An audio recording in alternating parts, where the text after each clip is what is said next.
Bonjour à tous, frères et sœurs, que Dieu soit loué et que Dieu vous bénisse. Petit verset du matin, les amis. Le Seigneur lui-même descendra du ciel, et les morts en Christ ressusciteront en premier lieu.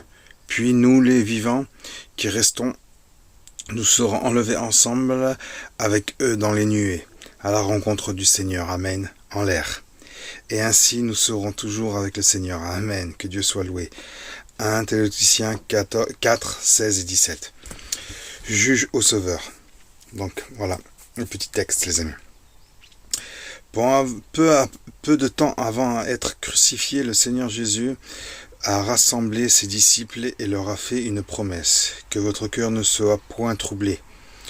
Vous croyez en Dieu, croyez aussi en moi. Dans la maison de mon Père, il y a toujours de nombreuses demeures. J'y vais vous préparer une place. Amen. Je reviendrai et je vous prendrai avec moi, afin que là où moi je suis, vous y soyez aussi. Dans Jean 14, 1 et 3. Il avait déjà évoqué avec eux ce retour, en particulier pour les engager à la vigilance. Que vos reins ne soient point sains et vos lampes allumées.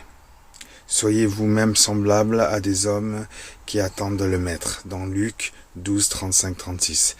Aujourd'hui encore, il invite les croyants à l'attendre pour les prendre, ou les enlever, hors du monde. Cet événement décrit dans ce verset ci-dessus peut se produire à n'importe quel moment. Paul précise. Nous, les vivants qui restons, nous serons enlevés ensemble. Cela montre quand même que les chrétiens du 1er siècle attendaient, et que nous devons attendre le retour du Seigneur chaque jour. Amen. Lors de la première phase de cette venue, le Seigneur viendra chercher les siens, sans descendre, toutefois jusqu'à la terre. Les croyants iront à sa rencontre en l'air et il ne sera pas vu par le monde. La seconde phase, appelée aussi l'apparition du Seigneur, aura lieu quelque temps après. Alors le Seigneur viendra juger le monde et il sera vu du monde entier. Tout œil le verra. Apocalypse 1,7. Ceux qui n'auront pas été enlevés avec Jésus devront alors rencontrer